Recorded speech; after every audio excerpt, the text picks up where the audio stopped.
দেখেন কি পরিমাণ স্ববিরোধিতা, রাষ্ট্রপতির ভাষণ বর্জন।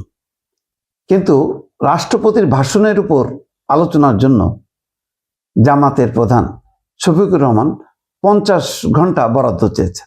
দেখেন সালাউদ্দিন আহমেদ আজকে কি বলছেন। বন্ধুরা ভাষণ শুনতে চাননি, চলে গিয়েছেন, ভালো কথা, কিন্তু সেই ভাষণের উপরে আলোচনার জন্য তিনি কালকে প্রস্তাব করেছেন 50 ঘন্টা বরাদ্দ করা হোক।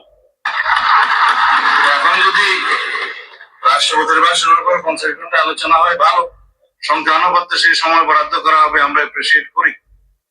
কিন্তু এই যে আর্টিকেল 72 অনুসারে সংবিধান সংস্কার পরিষদের যেখানে অস্তিত্ব না থাকায় প্রধানমন্ত্রীও সেটা পরামর্শ দিতে পারেন না রাষ্ট্রপতিকে, রাষ্ট্রপতিও সেই অধিবেশন আহ্বান করতে পারেন না, বিধায় সে করেননি। এখন যদি তাদের প্রশ্ন অনুসারে এই আদেশটা যদি বৈধ হয়, রাষ্ট্রপতি যে আদেশটা জারি, দেখেন স্ববিরোধিতা শুরু থেকে রাষ্ট্রপতির ভাষণ তারা বর্জন করেছেন। কি ওয়াকআউট প্লাকার্ড দিয়ে একেবারে মানে কি ড্যাশিং ডুশিং দিল, মনে হলো যেন যে রাষ্ট্রপতিকে আঘাত করবে এইরকম একটা ভাব। আবার সেই রাষ্ট্রপতি বলতে পারতো যে না, রাষ্ট্রপতির আমরা ভাষণ বর্জন করেছি, আমরা শুনিনি, সুতরাং আমরা এই রাষ্ট্রপতির উপর আলোচনা করতে চাই না, আপনারা করতে পারেন। তখন সরকারি দল হয়তো সিদ্ধান্ত নিত যে তারা 5 ঘন্টা আলোচনা রাখবে নাকি। এখন বলছে যে 50 ঘন্টা, মানে একটা 50 ঘন্টা মানে বোঝেন লম্বা বিষয়। তো ভাষণ শুনবো না, ভাষণ বর্জন, কিন্তু ওই ভাষণের উপর আলোচনা, মানে আলোচনাটা খুব মানে মুখ্য।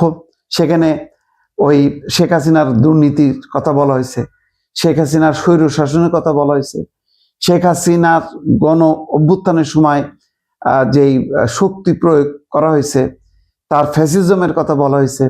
তো সেই আলোচনাগুলি খুব আবার মজাদার, তো সেটা আলোচনা করব।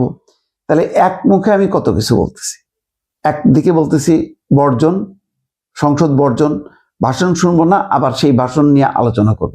এটা হইলো সেই কথাটা। দেখেন সালাউদ্দিন আহমেদ যখন বলছেন তখন একটা অট্টহাসি।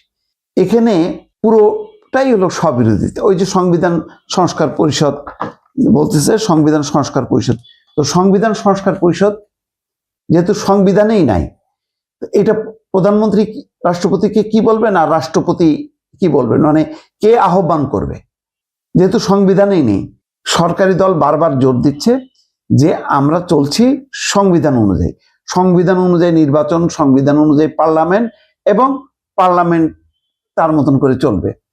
এখান থেকে তিনি বলেছেন যে আরোপিত, বাইরে থেকে আরোপিত কোনো বিষয় আমরা মানব না। এখানে সংবিধান সংস্কার বা জুলাই সনদের অনেক কিছু সংস্কার প্রস্তাব আছে, সেগুলো নিয়ে প্রস্তাব হবে, আলোচনা হবে, যেগুলিকে মনে করবে এই পার্লামেন্ট যে বাস্তবায়নযোগ্য সেগুলি করবে, কিন্তু এর বাইরে যাবে না। কিন্তু দেখেন বরাবর কিন্তু ওই বিরোধী দল বা জামাত, এনসিপি, তারা একবার এই কথা বলছে, আরেকবার এই কথা বলছে। যেমন সবচেয়ে বড় তাদের অভিযোগ, যে রাষ্ট্রপতির ভাষণ তারা শুনছে না, সেই রাষ্ট্রপতির খুব কাছ থেকে, এখনো দেখেন ছবি দেখেন, নাহিদ ইসলাম খুব বেশি দূরত্ব ছিল না। রাষ্ট্রপতি যখন কি শপথ নিচ্ছে এই শাহাবুদ্দিন, তখন সেখান থেকে অল্প দূরেই কিন্তু নাহিদ ইসলাম, অল্প দূরেই কিন্তু ওই আসিফ মাহমুদ সজীব ভুইয়া, তারপর যখন কি মাহফুজ আলম আলাদাভাবে নেয় সেই বঙ্গভবনে শপথ নিয়ে বঙ্গবন্ধুর ছবি ভেঙে ফেলছে, কিন্তু তার আগে শপথ তো নিছে। তখন একবারও বলেনি যে না আমরা এই শপথ মানি না, আমরা আলাদাভাবে প্রধান বিচারপতির কাছে নেব বা অন্য কোনো কাছে নেব। তখন কিন্তু চট করে তারা শপথ নিয়ে তারা এই পুরো টার্মটা তাদের সময় সেটা ভোগ করলো। এখন বলতেছে যে ভাষণ শুনবো না, এখন তারা বিপ্লবী। এটা কি স্ববিরোধিতা না? যেমন স্ববিরোধিতা আবারও হইলো, ভাষণ বর্জন করলো, কিন্তু ভাষণের উপর আলোচনা জন্য তারা আবার 50 ঘন্টা দিল। সরকারি দল বললো যে আলহামদুলিল্লাহ, করেন আলোচনা, সমস্যা নেই।